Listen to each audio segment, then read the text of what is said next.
Та бүхэнд мэдээлэл хөтөлбөрийн ээлжит дугаарыг одоо үзүүлье. Сайн бацхан үзэгчдээ энэ өдөр мэдээллийн хөтөлбөрөөр хойч үеийнхээ цэврусны нөөцийг хяналтгүйгээр зарцуулж байна. Таны билеерийн баг засгийн газарт нууц байдалтай дэмжлэг үзүүлж байна. Том аврын автомашины хөдөлгөөнийг 4-р сарын 20-ны хүртэл хязгаарлана. Шүлхий дэгдэлтэй холбоотой хөшөөтийн уурхай нүүрс тээвэрлэлтийн ажилд хүрцөглөө. Охиноо хөнөөсөн сэжигтэн цогт марал манаар ял завшгаар хөөсөлдөж эхэлсэн нь. Эдгээр болон бус мэдээг та бүхэнд одоо дэлгэрэнгүй үзүүлье. Нийт хүн амын 60% нь баталгаат усаар хангагдаж чадахгүй усны зарцуулалт хяналтгүй болчиход байхад төр засгаас дөрвтэй алхам хийхгүй байгааг иргэний зөвлөлөөс шүүмжиж байна. 2020 оноос манай улс усны хомсдолд орох мэдээлэл байдаг. Гэтэл өнөөдөр улаан хэмнэх горимчилчин оронд усанд улам үрлэгэн хандаж байгааг шүүмжиж байна. Тиймээс төрийн бас байгууллагуудаас санаачлан төв талбай дээр усны цуглааны зохион байгуулж хяналтгүйгээр үрж зарцуулж байгаа усыг хэмнэх аянд нэгтгэхийг уриалах юм а. Дэлхийн хүн амын 40% нь ундны цэвэр усны гачаалд орж 1 секундэд 3 хүүхэд дээрх шалтгаанаар амиа алддаг эрсдэл хаяанд ирчихлээ. Гэтэл монголчууд ундны цэнгэг усаараа машина угааж, ногоон байгууламж услаж, барилга болоод уулуурхай салбарын түгээмэл хэрэглээг нэн даруй хязгаарлах шаардлагач байгаамаа. Сүүлийн 2-3 жилийн жишээг авах юм бол Монгол Улсын засгийн газар гэдэг юм эсвэл Монголын төр энэ доктортой хөгжлийн асуудлыг их ярьдаг мөртлөө усны асуудлаар доктортой хөгжлийн гол хөдөлгөгч хүчин зүйл юмаа гэсэн энэ одоо тэргүүлэх үүргээ бол гүйцэтгэж чадахгүй байгаа юм а. Тийм учраас ийм орон зай одоо үүсээд байгаа учраас ард иргэд маань ер нь орон зайг ярьж олон талаас нь ярилцах шаардлагатай байна гэж бодож энэ хүн арга хэмжээг зохион байгуулж байна. Усны нөөцийн 90% нь гадаргуун усны нөөцөөс бүрддэгч газарт орох ус нь 10 хүрэхгүй хувь байдаг. Гэтэл бид нийт усны хэрэглээнийхээ 90%-ийг газрын дорх уснаас авдаг байна. Энэ байдал удаан үргэлжилбэл хойч үеэ усаар гачигдуулах эрсдэл учруулах хаалгыг нээж байгаамаа. Тэгэхээр одоо хариуцж байгаа байгууллага, хариуцах энийг аваа явах байгууллага байхгүй. Судалгааны байгууллага, мониторингийн тэр мэдээллүүдийг боловсруулах асар их хэмжээний дата мэдээлэлтэй ажилладаг учраас судалгааны тийм байгууллага байх шаардлага байна. Тэгэхээр бидний санал болгож байгаа юм юу гэвэл эхний ээлжинд болж игэл жижиг тийм нэгж байгуулаач. Ус өөрөө эрсдэлд орсон гэдгээ бас энэ хөгжлийн бодлогоор тодорхойлж ярих хэрэгтэй. Тэгэхээр дэлхийн усны өдрөөр бид нар энийг ялангуяа улс төргүүгээр харин олон улсад усны эрүүл ахуй зохистой хэрэглээ, нийгмийн шаардлага энэ бүгдийг одоо стандартчилсан судалгаатай мониторингтой нийгэмд буюу энэ дэлхийн нийт танилцуулсан хариуцлага хүлээж ярих хэрэгтэй. Уур амьсгалын өөрчлөлт хятуулаар л сүлжилт нь хүний үйл ажиллагаанаас бий болж байна. Булаг шанд гол цөөрөм, улам ихээр ширгэж мөнх цас мөсөн голууд хайлж, хөрсний нуралд үүссэн ч усны үнцэн сэргэхгүй байгаа нь асуудлын гол болоод байна. Усны нөөцийн бохирдлоос болж халдварт өвчин ус өндөр эрсдэлтэй учраас цаашид дөрвтэй алхам хийхийг засаг төрөөс хүсэж байгаамаа. ТВС мэдээнд Нэгц Солмон уран хас мэдээллээ. Их Британий ерөнхий сайд асан Тони Блэрийн баг Монгол улсын засгийн газрын үйл ажиллагаанд хөндлөнгөөс дэмжлэг үзүүлдэг болох нь батлагдлаа. Тодорхойлж хэлбэл засгийн газрын үйл ажиллагааг хэрхэн ямар зохион байгуулалттай явуулах, ямар бодлого боловсруулах зэрэг бүх үйл ажиллагаанд хөндлөнгөөс оролцдог байнгын баг манай улсад суурин ажиллагаа явуулж байна. Их Британий ерөнхий сайд асан Тони Блэр Монгол улсад 2 удаа албан бус айлчлал хийсэн. Албан бус айлчлалынхаа хүрээнд Арсан намын дараагаас алтан хуйг болоод Монгол Ардын намын дарагтай уулзсан байгаа.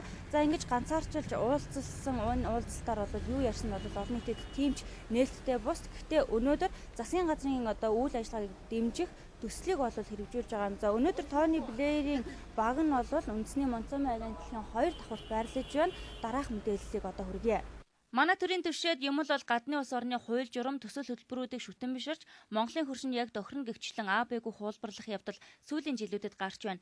Гэхдээ Монгол хүний ёс жаяг соёл иргэншилд тохирсон нь цөөхөн байдгаас хэрэгжилт тийм ч сайн дүнтэй байдаггүй. Үүний нэг жишээ нь Их Британий ерөнхий сайд асан Тони Блэрийн зөвлөгөөг засгийн газар үйл ажиллагаанд хэрэгжүүлж эхэлсэн явдал тодруулж хэлбэл Их Британий ерөнхий сайд асан Тони Блэрийн баг Монгол улсад ажиллаад жил гаруй хугацааг өнгөрөөжээ.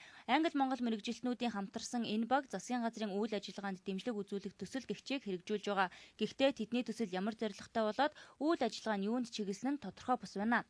So we can, and if you wanted to do that, we can give them an email address. Тэгээд тийшээ yung цаад дээр Тони Блэрээс холбогдох төсөл холбож өгч болно шүү. Засгийн газрын үйл ажиллагаанд дэмжлэг үзүүлэх төслийн Тони Блэрийн багийнхантай ерөнхий сайдын ахлах зөвлөх Дэлгэрмаа хэд хэдэн удаа уулзсан болохыг засгийн газрын хэрэг эрхлэх газрын хэвлэл мэдээлэл олон нийтэд харилцах албаны дарга хэлж байна. Гэхдээ ямар зөвлөгөө авдаг, авсан зөвлөгөөгөө үйл ажиллагаанд хэрхэн хэрэгжүүлдэг болохоо мэдээлэхээс татгалзаж байгаа юм. Түүгээрч зогсохгүй Тони Блэрийн багийг Монгол суурин ажиллаж байгааг улсын хурлын гишүүдэж мэдэхгүй байна. Тони Блэр Их Британий хөдөлмөрийн намыг хамгийн удаан хугацаанд удирдсан, мөн хүмүүсийн нийгмийн харилцан хамаарал, нийгмийн шударга эвнэгдлийг илэрхийлсэн, шин лейбер гэх зарчмыг дэвшүүлсэн гэдгээрээ улс төрийн салбарт амжилттай яваа нэгэн. Түүний Тони Блэр Associated Press нь олон улсад стратегийн зөвлөгөө өгдөг. Эндээс харахад Тони Блэрийн баг Монголын 5 толгой, оюу толгой компани үйл ажиллагаанд хөндлөнгийн зөвлөгөөгч удирддаг болж таарч байна. Монголын төр тэр дундаа засгийн газар бие дааж стратегийн салбарт бодлого боловсруулах чадваргүй болох нь Тони Блэрийн багийн үйл ажиллагаанаас харж болох нэ. Тэр одоо Монгол улсын эрх ашигтай холбоотой зүйлийг бол мэдээж Монголын ард түмнээс амандатаа авсан улсын их бол тэрийг тайлан хэлж ярих хэрэгтэй. Хэвлэл мэдээлэлд бол тавих ёстой гэж бодож байна. Тэр талаар бүрэн мэдээлэл алга байна. Тэгвэл Тони Блэртэй нэг юм сонссон байна. Тийм мэдхгүй. Төрийн түвшээд засгийн газарт гадны хүн зөвлөгөө өгч бүхэл бүтэн баг ажиллуулж төсвөөс цалинжиж байгааг мэдэхгүйсэн. Энэ нь Монгол улс гадаадын нөлөөтэй хүмүүсээр бодлогоо тодорхойлуулдаг болохыг харуулж байна. Үүнийг гэрчлэх ярилцлагыг Монгол улсын 17 дахь ерөнхий сайд Бямс сүрэн ярьсныг эргэн сануулъя. Монгол улсын 17 дахь ерөнхий сайд эдийн засгийн ухааны доктор Бямс сүрэн Монгол төрийн бодлогыг гадаадын хөрөнгө оруулагчид тодорхойлдог болжээ. Нууц гэрээ хийж муу гэрээ зурсан хүмүүсийн зарим нь толгоогоо өгье. Ав гэсэн. Тэрийг нь хүлээж авъя. Авчраад тушааг ард түмэн шийдэг. 100 хоногт явуулсан үйл ажиллагааг нь харахад шийдлийн засгийн газар төрөлхийн сулдаатай гарчээ. Тони Блэрийн баг Монгол улсын засгийн газрын үйл ажиллагаанд дэмжлэг үзүүлэх төсөл хэрэгжүүлж байгаа. Гэхдээ төсөл дээр ажиллаж байгаа гишүүд олон нийтэд мэдээлэл өгөхөөс татгалзаж байгаа нь Монгол улсын стратегийн салбарын бодлогыг гадаадын хөрөнгө оруулагчид чиглүүлдэг гэх хардлагыг төрүүлж байгаа юм а. ТВС мэдээ Ариун Туяа, Ариун Бол мэдээллээ. Шийдлийн засгийн газар бүрэлдээд 100 хонож байна. Энэ хугацаанд эдийн засгийн хүндрэлийг даван туулах зорилготой ажлуудыг санаачилсан ч богино хугацаанд үр дүнгээ өгөөгүй юм. Өөрөөр хэлбэл урт хугацаанд ашгаан өх уул уурхайг түшгэлсэн эдийн засаг хөгжүүлэх бодлого баримтлана гэдгийг шинжээчид хэлж байгаа юм. Тодорхойлбол шин засгийн газар ажлаа төсвийн тодтоглоос эхэлсэн. Ингэхдээ төсөв нэртэй мөрөөдлийн жагсаалтыг танах гэж оролцсон. Дэтгэврт гарах иргэд хөгшөд өвгөд ээжүүдийг уурлуулан байж нэг их 80 төгрөгийн таналтаас 50%-ийг нь ажил хэрэг болгосон юм. Мөн хайгуулын лицензүүдийг сэргээж, шүүхээр эрхэн хаагдсан 106 лицензийн асуудлыг шийдвэрлэсэн. Энэ мэт ажлаас харахад шийдлийн засгийн газар хөгжлийн замаа сонгохдоо уул уурхайг түшгэлсэн эдийн засгаас татгалзаж чадаагүй юм а. Ингэхдээ оюутлогоо 5 толгой зэрэг томоохон төслүүдээ эдийн засгийн эргэлтэд оруулж, эдийн засгаа тэлэх замаар ханшаа тогтоон барих замыг илүүдүүлсэн хэрэг. Мөн алтны олборлтыг эрчимжүүлэх гол чиглэлийг барьж байна. Үүнд эдийн засагч болоод хүндлэнгийн ажиглагчид ямар байр суурьтай байгааг тодруулъя. Олон улсын түвшинд хүлээн зөвшөөрөгдсөн байдлаас харахад 100 хоногт тухайн засгийн газрын ерөнхий хурд өөрийнхөө бүрийн эрхийн хугацаанд ямар шүү зүйлүүдийг хийж чадах нь вэ гэдэг ерөнхий дүр төрх бол харагддаг. Яг энэ дүр төрхөөр нь аваад үзэх юм бол манай шийдлийн засгийн газрын хурд бол нэлээд удаан байх нь харагдаж байна. Яг гэвэл энэ 100 хоногийн хугацаанд дөрвтэй шийдвэр гаргасан зүйл бол болсонгүй. Тодорхой нэг оюу толгойн тухай асуудлаар гэдэг юм эсвэл томоохон төслүүдийг хэрэгжүүлэх асуудлаар одоо санал асуулга явсан боловч энэ санал асуулга маань би бол үндсэндээ амжилтгүй боллоо гэж дүгнж байгаа. Засгийн газрын үйл ажиллагаа дүгнэх гол үзүүлэлтийн нэг нь долларын ханш гадаадын хөрөнгө оруулалт. Өнөөдөр 100 саяар буурч байгаа хөрөнгө оруулалтыг харахад л эцсийн дүгнэлт гарч болно. Гэхдээ олон жилийн турш үүссэн эдийн засгийн хүндрэл хэдхэн сарын дотор үргэс авчихсан юм шиг арилахгүй нь ойлгомжтой юм а. Харамсалтай нь оюутлогоо 5 толгойд том мөнгөн дээр яригдж байгаа. Төслүүд маань бол урагшлах нь бол их удаан харагдаж байна л да. Жишээлбэл одоо шинэ засгийн газар байгуулахаас өмнө оюутлогын талаас за шинэ засгийн газар байгуулагдвал энэ төслөөс цаашаа амжилттай хэрэгжиж хугацаа наашлах хаа гэсэн юм тамаг мэдээ бол өгч ирсэн. За гэтэл бол ингээд бас урагшлахгүй байна. Одоогийн байгаа мэдээлэл бол оны сүүлээр гэсэн юм тув бас харагдаж байна. ТВС мэдээнд Инх Цолмон уранхаас мэдээллээ. Өнөөдрөөс нийслэлийн нутаг дэвсгэрийн хэмжээнд том уран автомашины хөдөлгөөнийг 4 сарын 20-ны хүртэл хязгаарлаа. Энэ хугацаанд ачааны автомашинууд төр хугацаагаар ачаа тээвэрлэх шаардлага тавил нийтийн тээврийн газраас зөвшөөрөл авч замын хөдөлгөөнд оролцсон юм байна. Нийслэлийн иргэдийн төлөөлөгчдийн хурлын тэргүүлэгчдийн 2014 оны 6 дугаар сарын 26-ны өдрийн 102 дугаар тогтоолоор нийслэлийн засаг даргын 2008 оны А101 тоод захирамжийн хүрээнд жил бүрийн 3 дугаар сарын 20-ноос 4 дугаар сарын 20, 10 дугаар сарын 20-ноос 11 дугаар сарын 20-ны хүртэл замын хөлдөлт кэсэлтийн үед том аврын болон хүнд даацын автомашины хөдөлгөөнийг тээврийн хэрэгслийн бүгжингээс хамааруулан төр хугацаагаар хязгаарладаг. Үүний дагуу өнөөдрөөс 4 дугаар сарын 20-ны хүртэл том аврын автомашин болон хүнд даацын автомашины хөдөлгөөнийг төр хугацаагаар хязгаарлахар боллоо. За тэгэхээр энэ газар хөлдөлт кэсэлтийн үе буюу 3 сарын 20-оос 4 сарын 20-ны хооронд за 2 тэнхлэгтэй ачааны автомашин бол 18 тонноос, 3 тэнхлэгтэй бол 25, 4 тэнхлэгтэй бол 38, за 5 тэнхлэгтэй бол 40, 6 тэнхлэгтэй бол 44 тонноос хэтэрхээгүй одоо том аврын ачааны автомашин одоо зам хөдөлгөөнд бол оролцохыг зөвшөөрж байгаа. За энэ хязгаарласан газар бол нийт Улаанбаатар хотын замын бүх одоо замд бол хязгаарлагдсан байж байгаа. Энэ хугацаанд бүтээн байгуулалттай холбогдуулан бүгжингийн шаардлага хангасан ачааны автомашинууд төр хугацаагаар ачаа тээвэрлэх шаардлагатай бол бичиг баримтын дагуу нийтийн тээврийн газраас зөвшөөрөл авч замын хөдөлгөөнд оролцож болно. Хэрэв зохих зөвшөөрөлгүй замын хөдөлгөөнд оролцвол Монгол улсын захиргааны хариуцлагын тухай хуульд заасны дагуу арга хэмжээ тооцох байна. ТВ-с мэдээ Чамцдаг Мөнхөд мэдээллээ. Анхаарлаа хандуулж байгаа үзэгч та бүхэнд баярлалаа. Та бүхэнд одоо энэ өдрийн ноцтой мэдээг үзүүлье.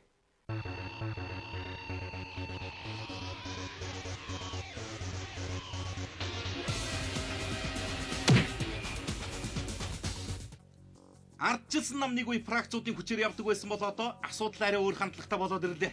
Энэ улс төрийн хүчин өөрөө төрийн эрх барьж байгаа болохоор нам доторх практикуудын тэмцэл нэгтгэвэл төр тогтворжуулах гээд байдаг сул талтай болчлоо гэдгийг учир мэдэх хүмүүс хэлж яриад эхэлж байна. Эрх мэдлийн төлөө намын эрх ашгаа золиослож тэр нь засаглалын хямралыг бий болгож байгаа байдлыг улсын хурлын гишүүдээс цөөнгүй олон нь хүлээн зөвшөөрөө сууж байгаа. Үнэхээр ардчилсан намд одоо дотоод тэмцэл биш, ив найрамдал хэрэгтэй гэдэгтээ тэд өөрсдөө бол бүгд л санд нийлдэг. Гэхдээ үнэн хэрэгтэй практикуудын зарим нь шал өөр бодол зорилгоор яваад байгаа. Заримдаа практикууд хитрхи бие даасан шинжтэй болдог. Намын удирдах аппараттайгаа зөвшөлдсөлгүй өөр улс төрийн хүчнүүдтэй яриа хийж тодорхой тохиролцоонд хүртэл хүрсэн мэдээллүүд чигтэлцдэг болсон.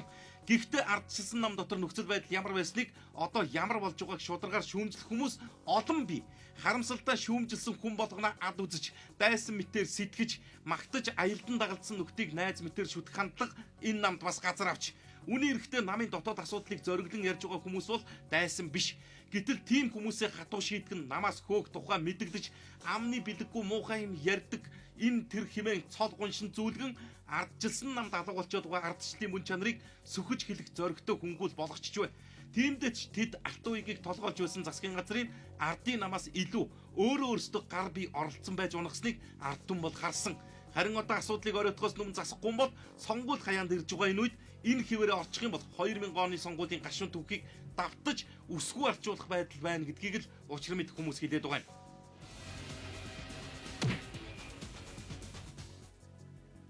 Монгол улс маань бараг 60 сая толгой малтай. Дээрээс нь газрын хэвлэгээс дэлхийн зах зээл дээр үн хурж болох бүх төрлийн ашигт малтамдууд илэрдэг. Харамсалтай нь 3 сая хүн амыг дэндүү ядуу амьдруулж байгаагийн шалтгаан болсон 76 хүн л аргамжаатай юм шиг Монголын улс төрд эргэлдсээр л байх юм. Сүүлийн 10 жилийн хугацаанд тэдний хийсэн ажлыг тоомлон олон танилцуулаад эхэлж байна. Тэд эхлээд Монголын тал бараг 59%-ийг нь эзэмшин хэмээн хошгруулж байгаад Эрдэнэтээс 5 дахин том оюутлогын ордыг гадныханд өгч дээрээс нь нэмээд ард түмний өрөнд оруулчихсан. Асуудал бишлээ. Ахаад 5-7-гоо ашиглалтад оруулъя. Жилдээ 20 сая тонн нүүрсийг олборлоод байхад Монголыг үлхэн аваад явчих юм байна гэд 5-7-гоо хөдлөсөн. Харамсалтай нь 20 биш 30 сая тонныг олборлоод байхад Чалкогийн үр дуустдаггүй. Газрын тосны томоохон ордоо Хятадын Петрочайна компанид өгсөн. Одоо өөрсдөө гадныхнаас нефт гуугаад сууж байгаа. Болохгүй юм байна. Ураанаа олборлъя. Уран гэдэг чинь зүгээр сул мөнгө юм байна гэж яриад ахин шоудсан. Одоо ураны лиценз өгсөн хан ресурс компанида 100 сая долларын өртөө болцсон сууж байгаа. Ингэж улс төрчид гоё ярддаг, ард түмэнч итгэдэг. Тэдний ярьсан бидний итгэсний үр дүн өнөөдөр нэг иймэрхүү.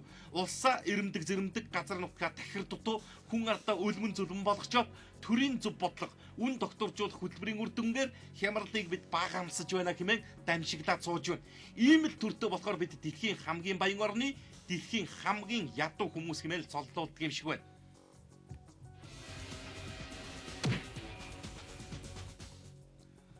За жил болгоны хавар 3 дугаар сар гармагцад манай ус хятадаас ажиллах хүч нэртэй баахан хүмүүс оруулж ирдэг боллоо. Барилга зам гүр дэд үтцийн салбарын гол хөтлөх хүч нь хятадууд гэдэг ойлголтыг бат шингээсэн. Ингээд аль биесний виз холбогдох бичвэрэмтийг нь бүрдүүлсэнийг ёсондоо ном журмаараа гэж хэлэгдэх нөхдөө жилдээ дунджаар 20,000 гулаа орж ирдэг болж мэдээж түүн дээр хүнээр бизнес хийдэг манайхны гараар дамжиж ямар ч нэр усгүй хаяг зориггүй орж ирсэн хятадуудыг тоолж нэгдсэн дүнг нь хідэн гэвэл тэр шиг үлгэр байхгүй. Нэг аймгийн нэг сум баг өөрийн уугуул иргэдээс нэг дахин илүү хятадтай болцсон байсан тухай саяхан яригдж байв. Харин ирсэн шувуу буцдаг гихчээр энэ Монгол улсын хилээр орж ирсэн хятадын иргэдийн хідэн яг нутаг буцдгийм бэ гэдгийг нь асуухаар хариулт хэлэх хүн байхгүй юм. Яг үнэндээ үндэсний хөтөлбөөнүүд албаны хүмүүсийг хэлж байгаагаар Монголд ирсэн хятадуудаас 3 хүн тутмын нэг нь хугацаанд буцаж байвал дээдийн заяа болчоод байна. Монголд ажиллах хүч нэрээр 3 сарын виз даруулж орж ирээд Монголдо мөнгөрдөг тавилан юм шиг ийм хандлага олон жил явлаа. Зундаа хайсаагүй тарж Монголын залуусыг ажлын байрнаас нь шахаж харин өвөлдөө үлзий тэмээлтээс эхлээд хотын ойр орчмын газруудаар бүгж ам зогоодог байдалтай хүмүүс хэдэн 100 мянгад хүрч явах шиг байна. Хятадуудын хувьд Монголд яваач юм байна. Харин бид өөрсдөө өөрийнхөө эх орондоо хамгийн өндөр үнэтэй хамгийн сайн гэсэн дээд сургуулийг төгсчөөд ажилгүй гүйцэтгэж байна. Яагаад хятадуудын хийж чаддгийг Монгол залуус чадахгүй гэж ямар бодлого байдлыг болохоор гадныхан сайн гэсэн ойлголтоор тархи угаагаад байдгийн бэ гэдгийг хэлж ойлгож мэдэхгүй л явна.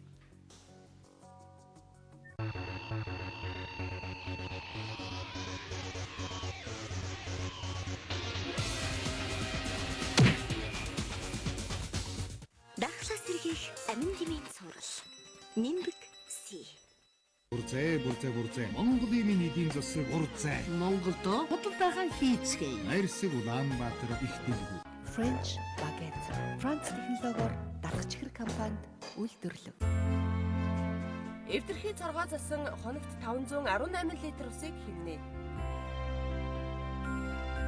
Эх орныхоо усны ирээдүйн төлөө Данако.